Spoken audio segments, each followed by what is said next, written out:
Hola, ¿qué tal, Jacobs? Bienvenidos a un video más de El Jacob, donde pues jamás se lo imaginó el mismísimo Felipe Calderón, alias El Borolas, ya que pues el ministro Arturo Saldívar nos revela este tipo de información de Borolas, donde era todo un opresor, un autoritario, y le termina también dando la razón a AMLO el Magnífico.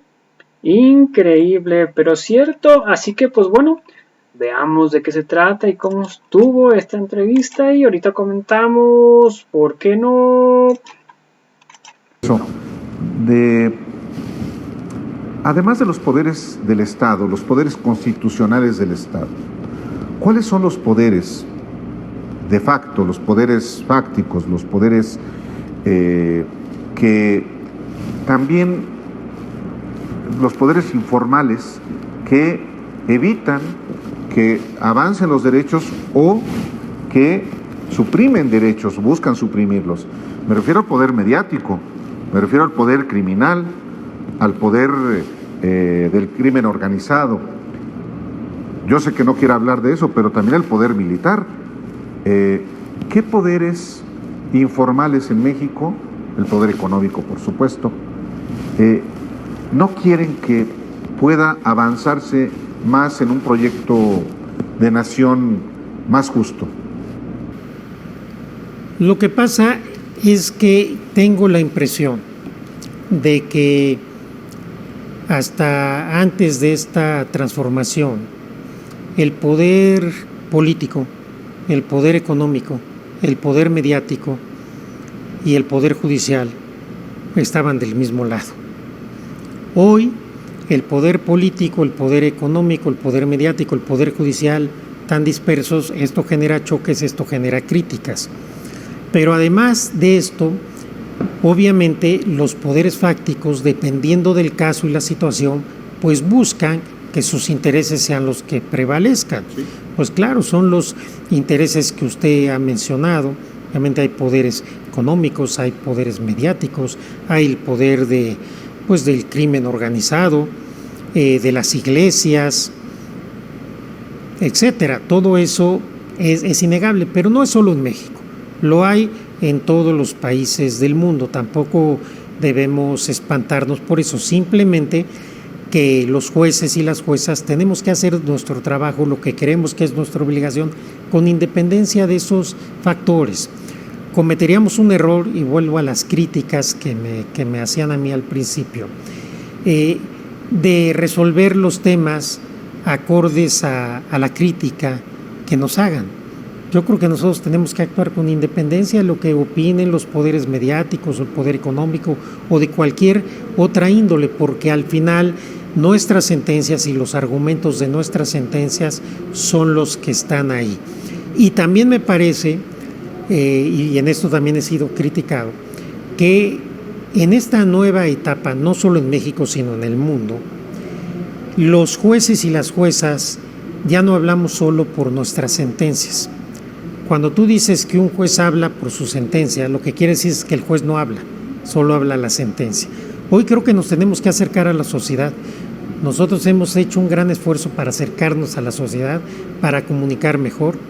Soy el primer presidente de la Corte que da entrevistas, que da conferencias de prensa, que escribe en un periódico, que usa redes sociales, que usa TikTok, por supuesto, y todo esto es un esfuerzo de acercarnos a la gente.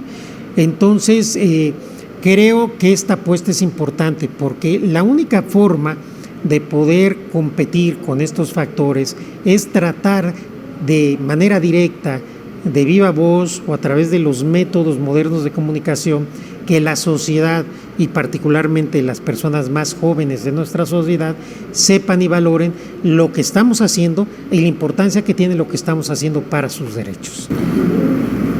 ¿Usted coincide con el presidente de México de que hay una presión inédita desde los medios de comunicación, desde el poder mediático en contra de las autoridades de los distintos poderes? ¿Usted coincide con el presidente?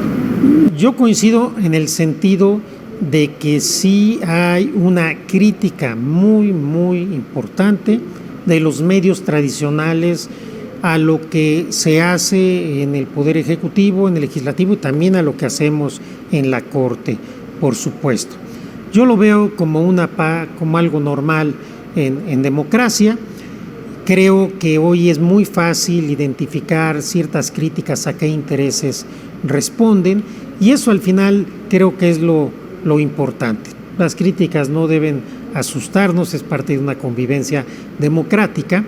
Tampoco debemos desdeñarlas, puede haber críticas que son fundadas, que son de buena fe, que son incluso inteligentes, y las que no son, las que son interesadas, las que se fundamentan en mentiras o las que repiten insultos de manera muy graciosas, pues esas no hay ni siquiera que tomarlas en consideración.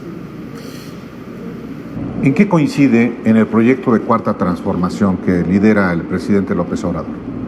Yo primero tengo que decir que yo tengo una relación con el presidente López Obrador de respeto, de confianza, de cordialidad y podría decir yo que incluso de afecto.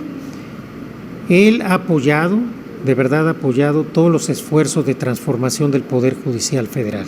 Gracias a él pudimos hacer la gran reforma judicial y puedo decir que ha respetado la independencia judicial al margen de las críticas que hace, que eso es distinto. Una cosa es que alguien haga una crítica porque hay decisiones que no le parecen y otra cosa es que haya presiones indebidas o solicitudes indebidas. Nunca el presidente de la República me ha pedido nada, mucho menos algo indebido, y de tal suerte que en el terreno personal e institucional esa es la relación que llevamos. Por lo demás debo decir que todos los presidentes de la Corte anteriores a mí llevaron una relación cordial, respetuosa con los presidentes de la República anteriores, nada más que lo hacían de manera secreta y no se hacía transparente como lo hacemos ahora. Yo no quiero meterme en las medidas ya especiales que el presidente ha impulsado en estos 4 años, porque muchas de ellas llegarán a la Corte. Pero ¿en qué coincido? En la visión social del presidente de la República, en que es importante voltear a ver a los pobres. Yo coincido que por el bien de todos, primero los pobres. En eso coincido plenamente con el presidente. Ministro Presidente, muchas gracias por la oportunidad. Salvo que quiera usted agregar algo más.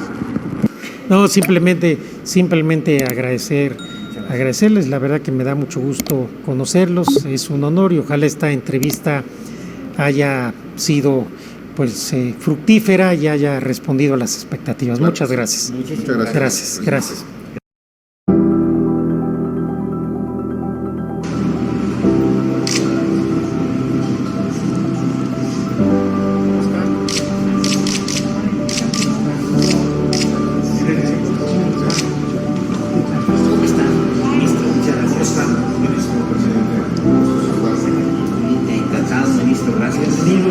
Muchas gracias.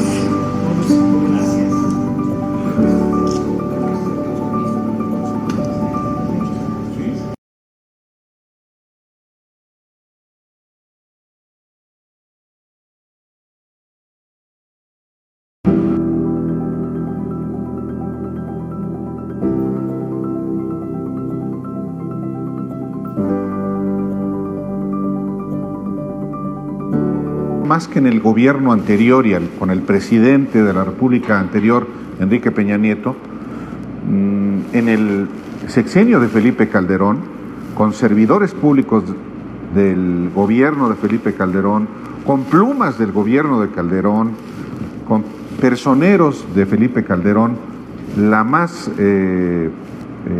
clara ofensiva en su contra.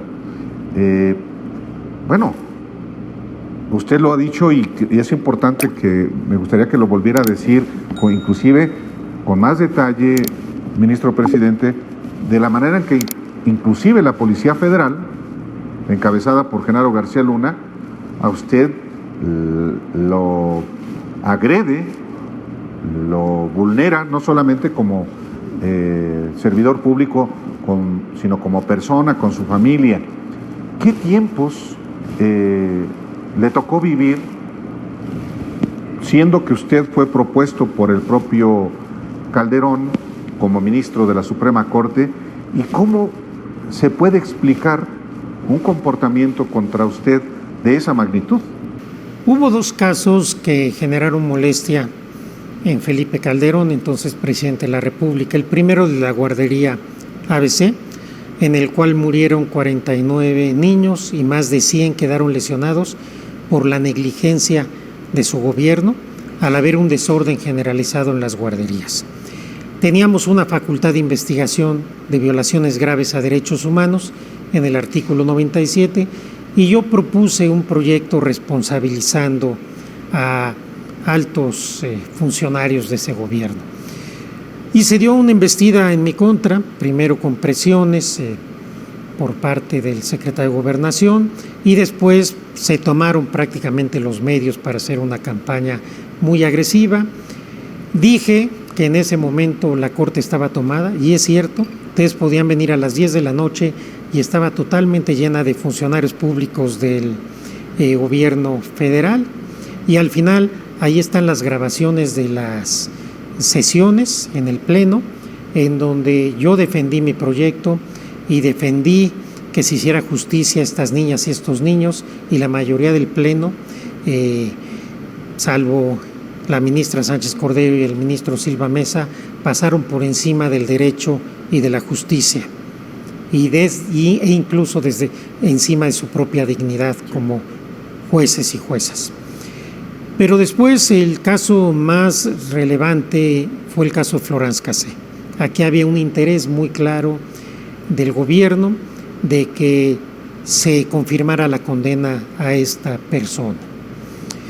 Cuando yo fui nombrado ponente empezaron a darse amenazas muy detalladas a los teléfonos de mi oficina todos los días y cuando ya estábamos cerca de resolver el asunto, en 2 ocasiones, en un domingo, conduciendo yo mi vehículo con mi familia, me cercaron 3 camionetas de la Policía Federal, se bajaron los policías con armas largas y apuntaron durante 5 o 10 minutos sin decir absolutamente nada.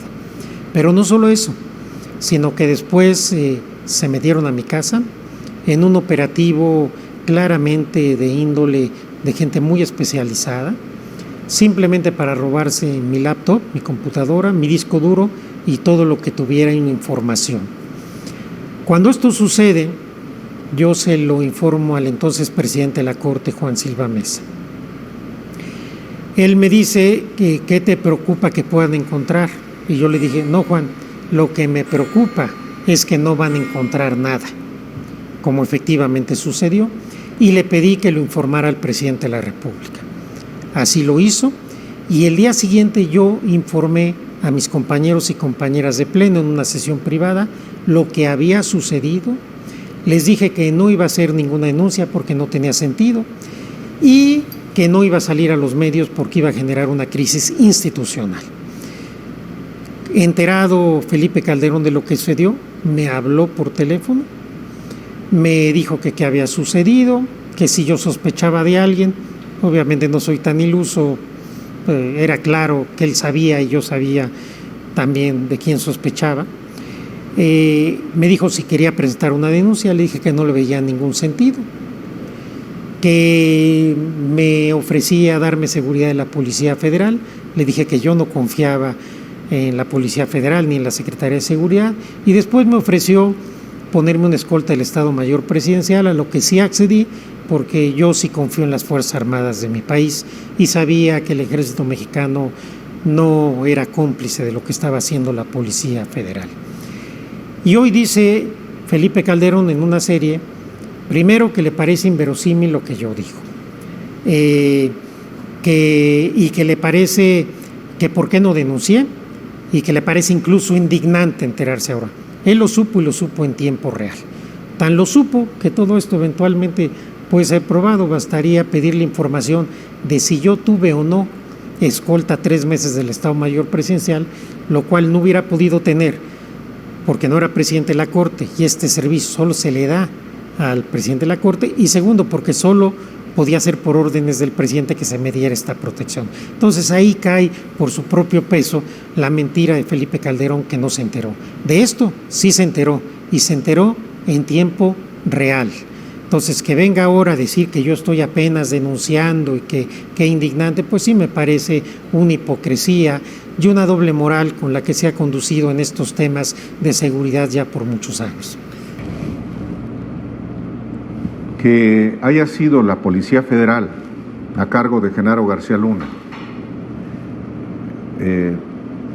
ya es algo relevante, pero podía haber actuado la Policía Federal y Genaro García Luna sin el aval del propio Felipe Calderón. Yo diría lo siguiente: es inaudito e inédito que a un ministro en funciones se le haga un ataque desde el crimen institucionalizado, que eso era el gobierno de Felipe Calderón.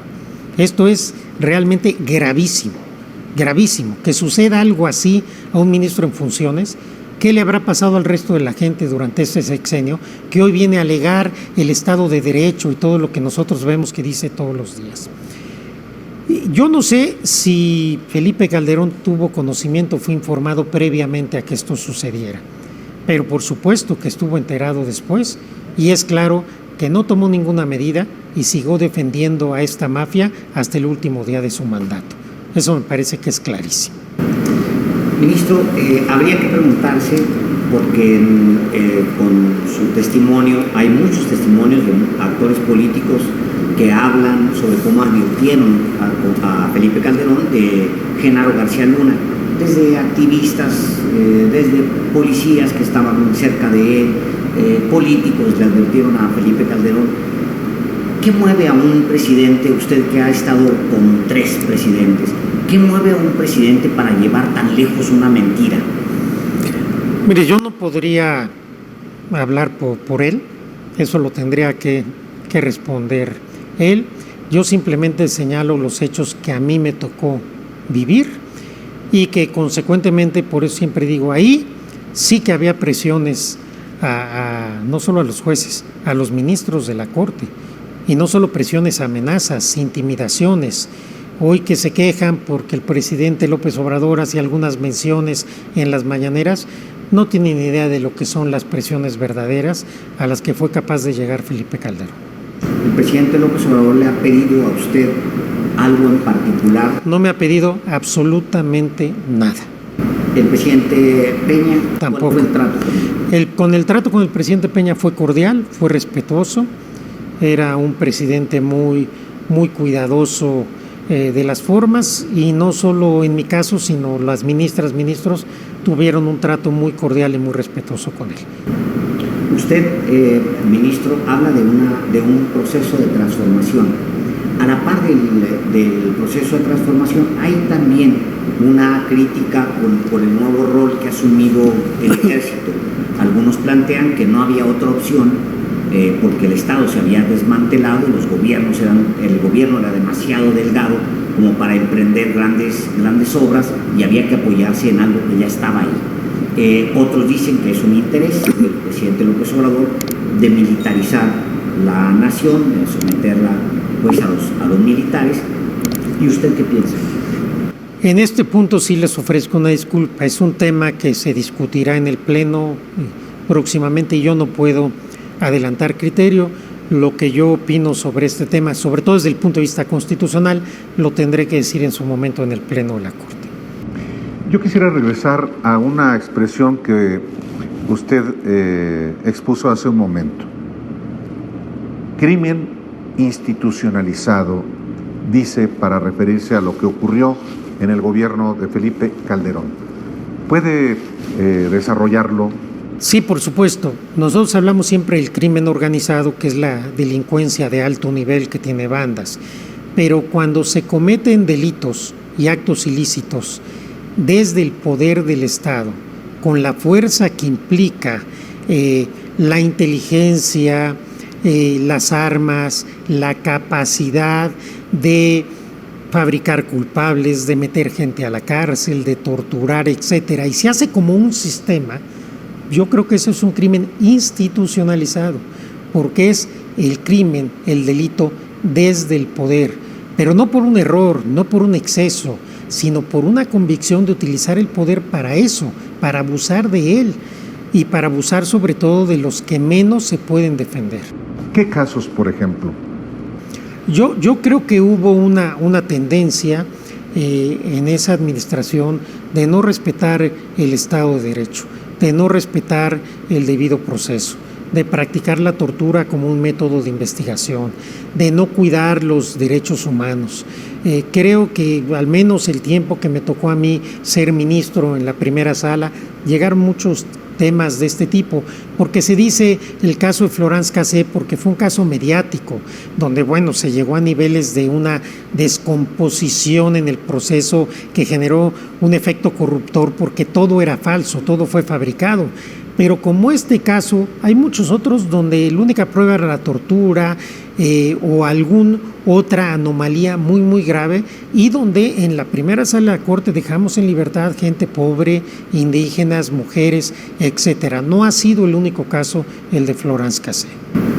Ministro, el expresidente Calderón hoy pues opina en Twitter, es un hombre que disfruta el haber sido expresidente, de tener pues un grupo de soporte político, digamos, pero al final es un hombre impune. Es decir, todo lo que sucedió en su gobierno está en total impunidad, incluyendo estos señalamientos que hace usted y que hace mucha gente con respecto a él. ¿Qué le dice eso de este país? Yo no podría opinar sobre un área que no me corresponde, pero creo que lo importante, desde mi óptica personal, es que estas cosas se sepan para que no vuelvan a ocurrir. Eso es lo importante. Creo que debemos ya transitar a un país en donde las autoridades que les toca perseguir los delitos respeten el debido proceso, y si violan el debido proceso, sea por error, porque se pueden cometer y se cometen en todos los países, no por una instrucción de que no nos preocupemos por los derechos humanos. Creo que a partir del caso Florence Cassé cambiamos el paradigma, es un parteaguas. A partir de entonces se habla del debido proceso, y esto ha sido importantísimo porque a pesar de que sigue habiendo errores, abusos, injusticias, no hay comparación con lo que teníamos antes. Por eso creo que el caso Florence Cassé fue importante, obviamente, porque se dejó en libertad una mujer que injustamente estaba privada de su libertad, pero fue más importante porque es un precedente para todas y todos los mexicanos, y que a partir de ahí tenemos una justicia penal diferente en México.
Bueno, pues ahí está prácticamente Borolas, donde pues Borolas era conjunto con Genaro García Luna uno de los sanguinarios y sexenios más autoritarios, más fuertes, más rudos, donde pues tenían a la gente pues básicamente ahora sí que asustada en los sexenios, donde el parecer nada más era un títere Borolas de la mano de Carlos Palomino, pero sobre todo de Genaro García Luna, donde se presumía que el siguiente presidencial lo iba a ser Genaro García Luna, pero no le salió la jugada y pues terminó básicamente siendo el mismísimo Borolas, ya que pues ahí están las cosas al respecto de esto. No sé ustedes qué opinan al respecto de esto. Básicamente Borolas fue uno de los más sanguinarios, autoritarios y opresores tenía ahora sí que agarrados tanto como al poder judicial y al poder legislativo, tanto como los diputados y senadores, tanto como los magistrados y jueces, y era lo que el Borolas decía, donde pues prácticamente quedó marcado su sexenio como uno de los cementerios más grandes de todo en los sexenios de México, y por eso toda esta violencia se fue traspasando, se fue aumentando y aumentando y aumentando hasta llegar a la fecha, y donde pues también prácticamente se decía que Borolas, tanto Palomino como García Luna rentaban los aeropuertos para que cruzara ahí la droga, y creo que al costo eran $3,000 diarios básicamente, a lo mejor $1,000 para Borolas, $1,000 para Palomino y para García Luna, puede ser eso, porque eran $3,000. Prácticamente eso se sabía y se supo, ya que salió una entrevista de donde dice Camilo que pues él antes trabajaba para el licenciado Damaso, y pues ahí están las consecuencias. Así que no sé ustedes qué opinan al respecto de esto. Dicen saludos desde Estado de México, saludos desde la hermosa Perla Tapatía. José Luis Romo, saludos. Daniel Toledo Ruiz, saludos. Isabel Oveje, saludos. Rafael Ortega, saludos. Recuerden, si me pueden apoyar con estrellas que no afecten su economía, sería completamente fantástico. Compartir estas estrellas color dorado, le presiono hasta 99 hasta 530 estrellas.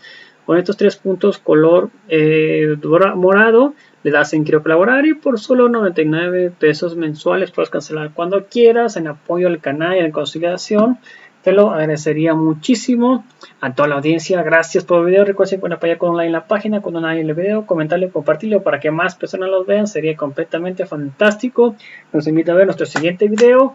Hasta la próxima, bye, suscríbanse.